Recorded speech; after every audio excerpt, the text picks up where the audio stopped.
우리의 삶은 전투와도 같습니다. 그래서 많은 사람들은 인생을 살아가면서 자주 상처 입고 괴로움을 당할 수밖에 없습니다. 그런데 이 괴로운 인생을 더 힘들게 만드는 것이 있습니다. 무엇이 이 괴로운 인생을 더 힘들게 할까요? 그것은 우리의 마음의 눈입니다. 누가복음 11장 34절 35절에 보면 내 몸의 등불은 눈이라. 내 눈이 성하면 온몸이 밝을 것이요 만일 나쁘면 내 몸도 어두우리라. 그러므로 내 속에 있는 빛이 어둡지 아니한가 보라. 그러므로 내 속에 있는 빛이 어둡지 아니한가 보라. 여러분, 사람들마다 그 속에 빛이 존재하고 있습니다. 그런데 마음의 눈이 멀어지면 그 빛을 볼 수가 없습니다. 환한 빛을 보지 못하고 어두운 것만을 자주 보게 됩니다. 거짓의 아비된 사단은 어두워 보이는 현실만을 자꾸 바라보게 만들며 우리를 더욱 낭망하게 하고 불신앙하게 만들어갑니다. 우리의 마음을 암흑으로 만들어 그 어두운 곳에서 실족하게 만듭니다. 그러나 빛 대신 우리 하나님은 지금의 이 어두운 상황만을 보며 낙심하고 실족하게 하기보다 아무리 암담하고 힘들지라도 우리의 마음속에 전체적인 인생의 설계도를 다시 그리게 하십니다. 잘못된 것은 회개하게 하시고 바른 것을 보고 느려도 좋으니까 바른 길로 가게 하시는 것입니다. 힘들고 지칠 때 하나님 주실 평안과 은혜를 바라보게 하십니다. 결국은 승리하게 하시는 그 시간을 바라보게 만드십니다. 나그네와 같은 금방 지나가는 이 세상 속에서 그리고 죽음 앞에서 천국을 바라보게 하십니다. 하나님께 가까이 갈 때마다 우리 마음의 눈을 밝히시는 까닭입니다. 오늘 본문의 다윗 역시 주님의 은혜 가운데 그 마음의 눈이 좋은 것들을 바라보고 있음을 볼 수 있습니다. 당시 다윗의 상황은 말이 아니게 힘들고 괴로운 상황이었습니다. 이제껏 이루어왔던 그 모든 삶이 허물어지고 모든 노력이 허사가 되어버린 상황이었습니다. 모든 것이 다 제로가 되어버리고, 아니 마이너스가 되어버린 상황입니다. 그래서 사람들이 보기에도 11절에 보니까 하나님이 다윗을 버리셨다, 그를 건져줄 자가 없다고 말할 정도입니다. 그래서 다윗도 7절에 나는 무리에게 이상한 징조같이 되었다고 말할 정도였습니다. 다윗이 조금 잘 나갈 때는 누구 하나 다윗을 함부로 건들 수가 없었습니다. 그런데 다윗이 힘들어지니까 사람들은 그를 우습게 알고 이상한 사람 취급하고, 그렇지 않아도 힘든 다윗을 더욱더 힘들게 만들어가는 것입니다. 참 힘든 시기입니다. 입에서 신물이 계속 올라오고 어찌할 바 모르는 괴로움에 숨이 콱콱 막혀버릴 것 같고 답답함에 온몸이 벌겋게 달아오르는 시기입니다. 그러나 이 괴로운 상황을 다윗은 하나님께 기도로 맡겨버리고 하나님께서 자신에게 주신 은혜의 시간만을 마음의 눈으로 바라보고 있습니다. 6절에도 보면 주께서 나를 내 어머니의 배에서 나오게 하셨으니 나는 항상 주를 찬송하리이다 말하고 있습니다.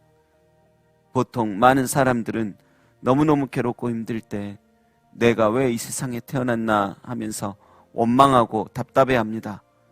그런데 지금 다윗의 고백을 보십시오. 이처럼 힘든 날, 남들이 조롱하는 날, 자신의 출생을 오히려 찬송합니다. 또 모태에서부터 주께서 나를 붙드셨다고 고백합니다. 이 말은 자신이 태어날 때 산파처럼 하나님께서 나를 받아주셨다라는 말입니다. 새번역 성경에서는 이렇게 번역하였습니다. 나는 태어날 때부터 주님을 의지하였습니다.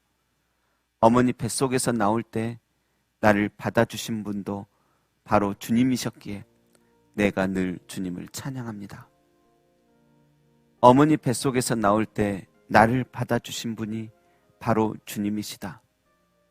주님이 산파처럼 어머니의 태에서 받아내면서 이 땅에 자랐다고, 이 땅에서 나와 온전한 사귐을 가지자고 주님이 기쁨 가운데 나를 태어나게 하시고 의지하게 해주시고 사랑 가운데 받아주셨다는 말입니다.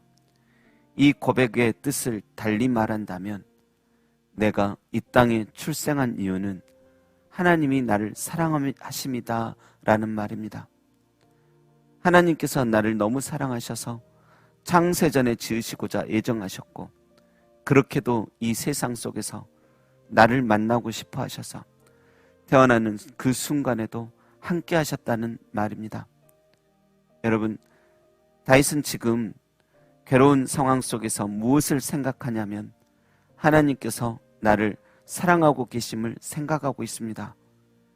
남들은 하나님께서 다윗을 버렸다고 말하지만 많은 사람들이 저 잘나가던 사람이 왜 저렇게 되어버렸을까 하며 자신을 이상하게 생각할 정도가 되었지만 남들이 자신이 처한 여러 상황을 보며 수근거리든 말든 다윗은 태초부터 시작된 하나님의 사랑을 마음의 눈으로 바라보고 있는 것입니다. 히브리서 12장에 보면 믿음의 주요 온전케 하시는 이인 예수님께서도 그 앞에 있는 기쁨을 위하여 십자가를 참으사 부끄러움을 개의치 아니하셨다고 말씀하십니다. 온몸에 채찍을 맞고 조롱받으며 뺨을 맞고 침뱉음을 당하고 십자가라는 최악의 형벌 속에서도 예수님은 그 앞에 있는 기쁨을 바라보셨습니다.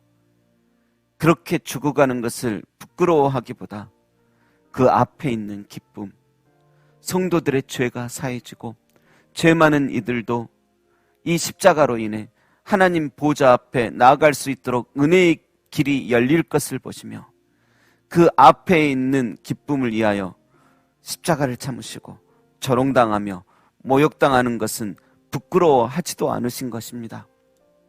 마음의 눈이 성도들의 구원과 받을 은혜까지 바라보시는 것입니다.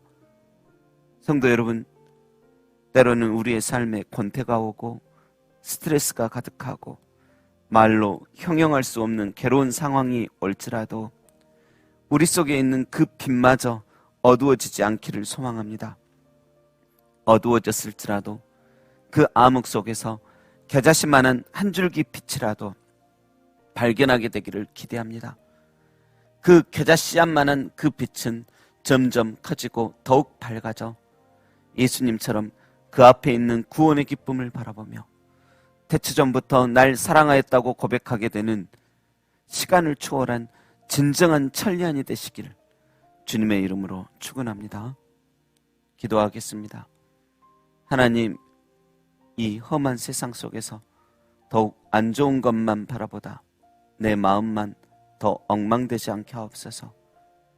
예수님께서 그 십자가에서도 그 앞에 있는 기쁨을 보시듯 다윗도 태초전부터 시작하신 하나님 사랑을 보듯 우리 마음의 눈도 밝아져 아름다운 것을 보며 인내하게 하소서.